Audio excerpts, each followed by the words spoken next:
नमस्कार दोस्तों, आप सुन रहे हैं हमारा हिंदी भाषा का कार्यक्रम डेली करंट अफेयर्स अपडेट। मैं हूं आपकी आरजे प्रियंका और बिना किसी देरी के शुरू करते हैं हमारे आज के इस कार्यक्रम को हमारे पहले डेली अपडेट के साथ, जिसका शीर्षक है महत्वपूर्ण दिन। विश्व एनजीओ दिवस 27 फरवरी। 27 फरवरी को दुनिया भर के कई देशों में विश्व एनजीओ दिवस के रूप में मनाया जाता है। गैर सरकारी संगठन या एनजीओ समाज के उत्थान में काम करते हैं। बाल्टिक सागर NGO forum of the council of the Baltic Sea state ने आधिकारिक तौर पर 27 अप्रैल 2010 को इस दिन को मान्यता दी थी। इसे 2 साल बाद फोरम के अंतिम वक्तव्य संकल्प में अपनाया गया था। 2014 में 27 फरवरी को विश्व एनजीओ दिवस के रूप में घोषित किया गया था और यह दुनिया भर के एनजीओ समुदाय के लिए एक ऐतिहासिक दिन बन गया। एक अंतर्राष्ट्रीय कैलेंडर दिवस, जिसे अब विश्व एनजीओ दिवस के रूप में जाना जाता है, का उद्घाटन इस दिन पहली बार किया गया था। आइए बढ़ते हैं हमारे दूसरे डेली अपडेट की तरफ, जिसका शीर्षक है खेल। बेन स्टोक्स ने टेस्ट मैचों में सबसे ज्यादा छक्के लगाने का रिकॉर्ड तोड़ा। इंग्लैंड के टेस्ट कप्तान बेन स्टोक्स के नाम माउंट मोनगानुई में न्यूजीलैंड के खिलाफ पहले टेस्ट के तीसरे दिन के दौरान टेस्ट क्रिकेट के इतिहास में सबसे ज्यादा छक्के लगाने का रिकॉर्ड है। स्टोक्स ने 31 रन की तेज पारी खेली और इस प्रक्रिया में उन्होंने अपने मुख्य कोच और न्यूजीलैंड के पूर्व क्रिकेटर ब्रेंडन मैकुलम के खेल के सबसे लंबे प्रारूप में 107 छक्के लगाने के रिकॉर्ड को पीछे छोड़ दिया। ऑस्ट्रेलिया के पूर्व विकेटकीपर एडम गिलक्रिस्ट 100 छक्कों के साथ तीसरे स्थान पर हैं। उनके बाद वेस्टइंडीज के क्रिस गेल 98 और दक्षिण अफ्रीका के जैक स्कालिस 97 का नंबर आता है। आइए आगे बढ़ते हैं हमारे तीसरे डेली अपडेट की तरफ, जिसका शीर्षक है खेल। सौराष्ट्र ने बंगाल को हराकर दूसरा रणजी ट्रॉफी खिताब जीता। सौराष्ट्र ने कोलकाता के ईडन गार्डन्स में रणजी ट्रॉफी फाइनल में बंगाल को 9 विकेट से हराया, जिसमें कप्तान जयदेव उनादकट ने मैच में 9 विकेट लिए, जिसमें दूसरी पारी 6/85 विकेट शामिल थे। पहली पारी में 230 रन की बड़ी बढ़त हासिल करने के बाद बंगाल ने दूसरी पारी में 4 विकेट पर 169 रन बना लिए थे, लेकिन टीम 241 रन पर सिमट गई, जिससे मेहमान टीम को फाइनल जीतने के लिए केवल 12 रन का लक्ष्य मिला। सौराष्ट्र ने इससे पहले 2019-20 सत्र में बंगाल को पहली पारी की बढ़त के आधार पर हराया था। पिछले 10 सत्र में उन्होंने अपनी निरंतरता को रेखांकित करते हुए 5 मौकों पर फाइनल में जगह बनाई है। आइए आगे बढ़ते हैं हमारे चौथे डेली अपडेट की तरफ, जिसका शीर्षक है समझौता। भारत और स्पेन डिजिटल इंफ्रा, जलवायु कार्रवाई, स्वच्छ ऊर्जा में सहयोग करने पर सहमत हुए। प्रधानमंत्री नरेंद्र मोदी ने स्पेन के प्रधानमंत्री पेड्रो सांचेज से बात की और दोनों देशों के बीच बढ़ते संबंधों और मजबूत करने के तरीकों पर चर्चा की।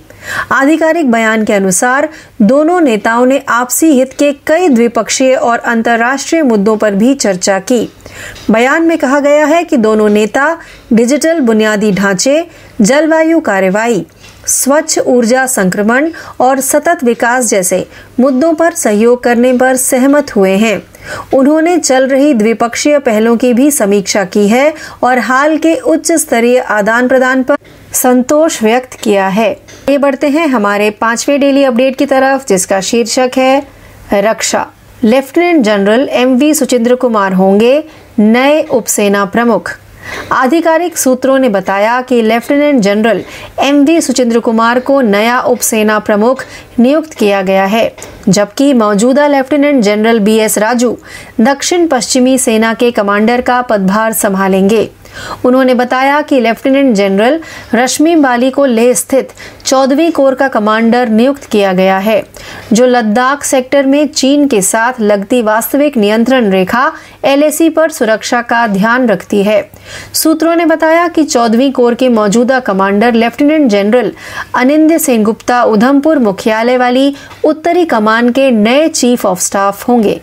आइए बढ़ते हैं हमारे 6वें डेली अपडेट की तरफ, जिसका शीर्षक है समझौता। मंत्रिमंडल ने कृषि क्षेत्र में भारत चिली के बीच समझौता ज्ञापन को मंजूरी दी। केंद्रीय मंत्रिमंडल ने कृषि और संबद्ध क्षेत्रों में सहयोग के लिए भारत और चिली के बीच समझौता ज्ञापन MOU पर हस्ताक्षर करने को मंजूरी दे दी है।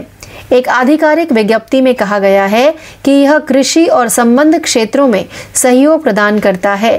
समझौता ज्ञापन के तहत एक चिली भारत कृषि कार्य समूह का गठन किया जाएगा, जो समझौता ज्ञापन के कार्यान्वयन के पर्यवेक्षण, समीक्षा और मूल्यांकन के साथ साथ लगातार संचार और समन्वय स्थापित करने के लिए जिम्मेदार होगा। आइए बढ़ते हैं हमारे 7वें डेली अपडेट की तरफ, जिसका शीर्षक है निधन। भारतीय फुटबॉल के दिग्गज तुलसीदास बलराम का 86 साल की उम्र में निधन। देश के बेहतरीन फुटबॉलरों में से एक और भारतीय फुटबॉल के स्वर्णिम युग 1951 से 1962 के सदस्य तुलसीदास बलराम का कोलकाता में कई अंगों के काम कर देना बंद कर देने के कारण निधन हो गया।